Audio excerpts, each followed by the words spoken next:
여러분, 굿모닝 행정 진행하는 여러분의 영디 최영희입니다. 자, 챕터 3 조직 행동론 두 번째, 우리 지금 3장 하고 있는 중입니다. 이 조직 행동론에 관련된 내용 두 번째 내용 볼 건데요. 자, 30번 선지부터 가보도록 하겠습니다. 조직 내의 의사소통에서 공식적 의사 전달은 공식적 통로를 거치는 의사 전달입니다. 그래서 제안제도, 업무 지시, 명령 회의, 지금 공식적 의사 전달과 비공식적 의사 전달을 구분해야 한다는 점을 기억해 주세요. 자, 그 다음 31번입니다.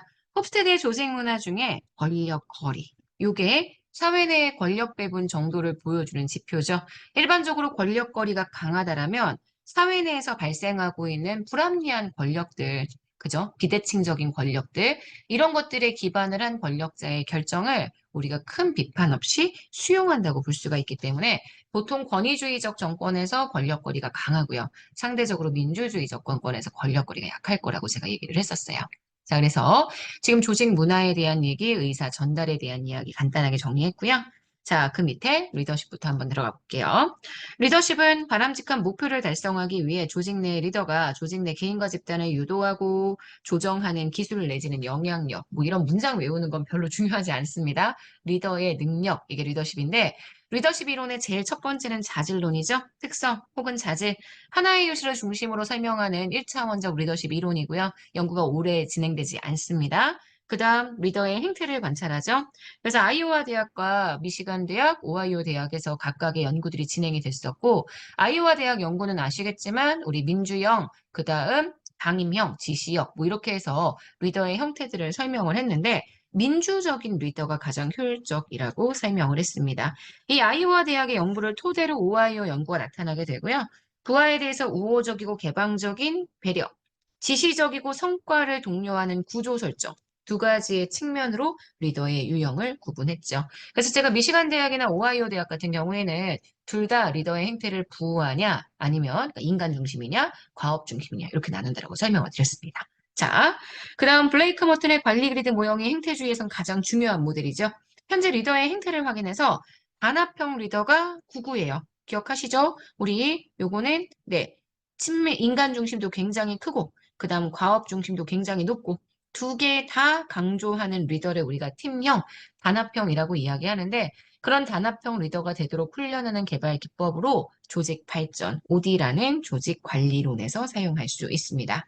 자, 피들러에 따르면 리더에게 유리하거나 불리한 상황에서는 과업을 지향하는 리더십, 중간 정도의 상황에서는 인간 지향형 리더십이 효과적이라고 얘기했죠. 여기서부터 상황론입니다. 리더십의 상황론. 행태만 고려하는 게 아니라 그 행태가 나타나게 되는 상황적인 맥락을 봐야 한다라고 얘기했고요.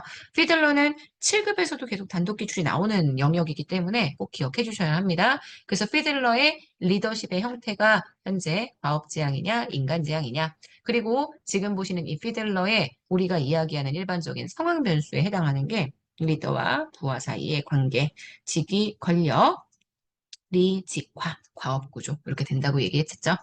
자, 7번입니다. 하우스 에반스의 경로, 목표, 모형.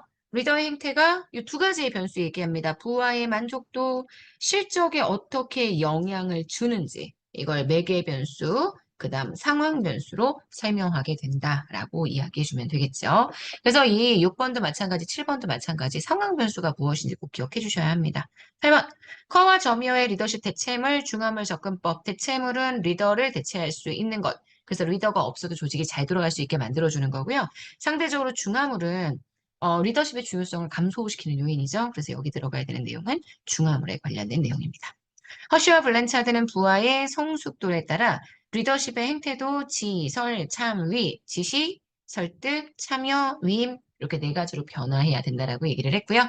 자, 변혁적 리더에 대한 얘기 나와 있습니다. 기존의 문제 해결 방식과 다른 새로운 아이디어와 접근 방법으로 끊임없이 도전하도록 격려하는 지적인 자극을 중시한다. 그래서 변혁적 리더십, 카, 영, 지, 개 이렇게 네 가지로 리더십의 특성 설명하고 있는 것 다들 아시죠? 자, 11번입니다. 부하에 대한 존중과 봉사를 통해 스스로 셀프 리더인 부하들이 자신들의 능력을 발휘할 수 있도록 만들어주는 리더십은 바로 서번트 리더십에 해당합니다. 자, 여기까지 보시면 리더십 내용까지 우리가 빈칸 채우기 다 봤고요. 지금 여기 빈칸 채우기는 다 기본서에 있는 내용들입니다. 기본서 한번 쭉 읽어본다고 생각하시고 정리하시면 될 것 같아요. 자, 뒤에 문제 볼까요? 1번입니다.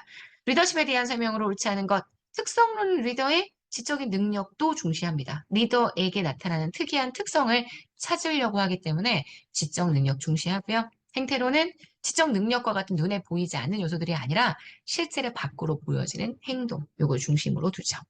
상황론적 리더십의 대표적인 이론이 피들러의 조건론, 뭐 상황적 리더십 이론 이런 여러 가지 얘기 써요. 그다음 하우스의 경로, 목표, 모형이 있습니다. 허쉬와 블렌차드가 강조했었던 현재 상황 변수가 부하의 성숙도죠. 그래서 부하의 성숙도에 따라 리더의 역할은 지시, 설득, 참여, 위임의 형태로 달라질 수 있다. 이렇게 정리를 합니다. 자, 2번입니다. 변혁적 리더십에 대한 설명으로 옳은 것. 변혁적 리더십은 거래적 리더십과는 완전히 구분됩니다. 그래서 거래적 리더십을 기반으로 거래적 리더십과 중첩되는 측면이 있다. 요거는 틀린 선지가 되죠. 변혁적 리더와 거래적 리더는 완전히 반대되는 개념이라고 보셔야 합니다. 뭐 굳이 여기에 이 거래라는 단어를 우리가 카리스마로 바꿔주면 그런 맞는 내용이 될 것 같은데요. 그죠? 자, 2번입니다. 변혁적 리더십이 거래적 리더십보다 늘 행정에 유용한 건 아닙니다. 이건 제가 수업 시간에 진짜 많이 말씀드리는 거죠. 3번입니다. 리더는 성과 계약과 같은 교환과 거래 관계에 기반을 한 관리 방식, 요거는 거래적 리더십입니다. 리더는 부하의 욕구와 직무 수행에 필요한 자원을 정확하게 파악해서 그에 대한 보상, 지원을 약속하고요. 부하는 그에 상응하는 노력을 통해 리더가 제시한 과업 목표를 달성해야 한다라고 이야기를 하는데 이게 되게 있어 보이게 설명을 하지만 부하의 욕구, 직무 수행에 필요한 자원을 파악해서 그에 대한 보상과 지원을 제공한다. 그래서 노력을 한다. 상응하는 노력을 한다. 그러면 이건 결국 경제적인 거래 관계를 기본 베이스로 두고 있는 거니까 거래적 리더십에 대한 내용으로 정리할 수 있습니다. 문제에서는 옳은 거 골라주라고 얘기했으니까요. 정답이 되는 것은 2번입니다.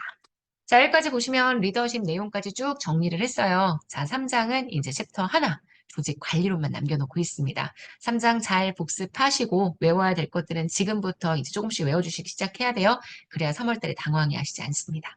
자, 여기까지 해서 우리는 오늘 굿모닝 행정을 마무리할 거고요. 여러분, 오늘 하루 정말 좋은 하루 보내세요. 오늘 하루도 여러분 거예요. 내일 아침에 만날게요. 안녕.